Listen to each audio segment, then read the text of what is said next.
Polavaram project పనుల నత్తనడకపై కేంద్రం తీవ్ర అసంతృప్తి వ్యక్తం చేసింది. పనులు ఎందుకు ఆలస్యంగా చేస్తూ ఉన్నారని రాష్ట్ర ప్రభుత్వ అధికారులను ప్రశ్నించింది. అయితే నిర్మాణ పనులకు డీజిల్ దొరకడం లేదు అని, అందుకే కాంట్రాక్టర్లు పనులు త్వరగా చేయడం లేదు అని ప్రభుత్వ అధికారులు వివరణ ఇచ్చారు. దీంతో ప్రత్యామ్నాయ మార్గాల ద్వారా ఏర్పాట్లు చేసుకోవాలి అని సూచించింది కేంద్రం. పోలవరం పనుల పురోగతిపై సమీక్ష నిర్వహించిన కేంద్ర జలశక్తి శాఖ పనులు నెమ్మదిగా సాగడంపై అసంతృప్తి వ్యక్తం చేసింది. ఈ సమావేశానికి AP chief secretary Sai Prasad, నీటిపారుదల శాఖ అధికారులు హాజరయ్యారు. పోలవరం పనులు నత్తనడకన సాగడంపై మరింత సమాచారాన్ని మా ప్రతినిధి వెంకటేష్ అందిస్తారు. ఢిల్లీ నుంచి వెంకటేష్.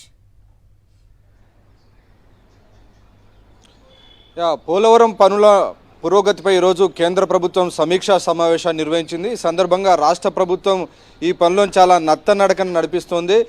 పనుల్లో వేగం లేదని కేంద్ర ప్రభుత్వం గుర్తించింది. ఆ మేరకు ఎందుకు పనులను ఆలస్యంగా చేస్తున్నారు, ఎందుకు జాప్యంగా పనులు జరుగుతాయని ఈరోజు కేంద్ర ప్రభుత్వం రాష్ట్ర ప్రభుత్వ ప్రధాన కార్యదర్శిని ప్రశ్నించినటువంటి పరిస్థితి. సో ఆ నేపథ్యంలో రాష్ట్ర ప్రభుత్వం ఒక వివరణ ఇస్తుంది.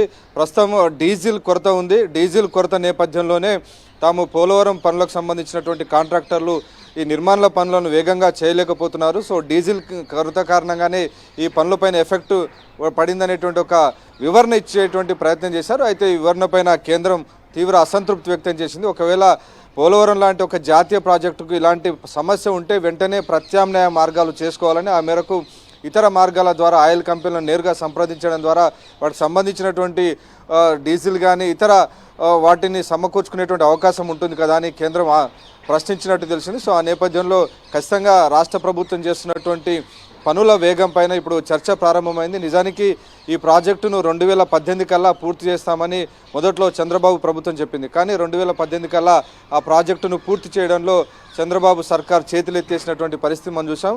కాఫర్ డ్యామ్ నిర్మించకుండానే డయాఫ్రామ్ వాల్ నిర్మించడం, ఆ తర్వాత వరదలకు పూర్తిగా ఆ డయాఫ్రామ్ వాల్ కొట్టుకుపోవడం, అందులోకి నీళ్లు దిగిపోవడంతో పూర్తిగా ధ్వంసమైనటువంటి పరిస్థితి చూసాం. సో ఆ నేపథ్యంలో కంప్లీట్గా పనులు ఇప్పటికే రాష్ట్ర ప్రభుత్వాన్ని తీసుకున్నటువంటి నిర్ణయాల కారణంగా డయాఫ్రామ్ వాల్ పూర్తిగా ధ్వంసం కావడం, పనులన్నీ కూడా నత్తనడకన సాగుతుండడం, ఈ అంశాలన్నీ కూడా కేంద్ర ప్రభుత్వం మదిలో ఉన్నాయి. సో ఆ నేపథ్యంలోనే ఈరోజు కేంద్ర ప్రభుత్వం రాష్ట్రాన్ని ప్రశ్నించింది. ఎందుకు ఇంత ఆలస్యంగా పనులు కొనసాగిస్తున్నారు, సో వేగంగా వీటిని పూర్తి చేయాల్సినటువంటి అవసరం ఉంది, ఇప్పటికే చాలా ఆలస్యమైంది అనేటువంటి విషయాన్ని ఈరోజు కేంద్ర ప్రభుత్వం రాష్ట్రాన్ని ప్రశ్నించింది. సో ఈ మేరకు రాష్ట్ర ప్రభుత్వ అధికారులు డీజిల్ కొరత అనే అంశంపైన నెపాన్ని నెట్టేసి తప్పించుకునేటువంటి ప్రయత్నం చేసినట్టుగా మనకు ప్రభుత్వ వర్గాల ద్వారా సమాచారం వస్తుంది. సో మొత్తానికి క్లియర్గా పోలవరం విషయంలో రాష్ట్ర ప్రభుత్వం అనుకున్నంత వేగంగా ముందుకు వెళ్ళడం లేదు అనేటువంటి విషయానికి ఈరోజు స్పష్టంగా మనకు అర్థమవుతున్నటువంటి పరిస్థితి.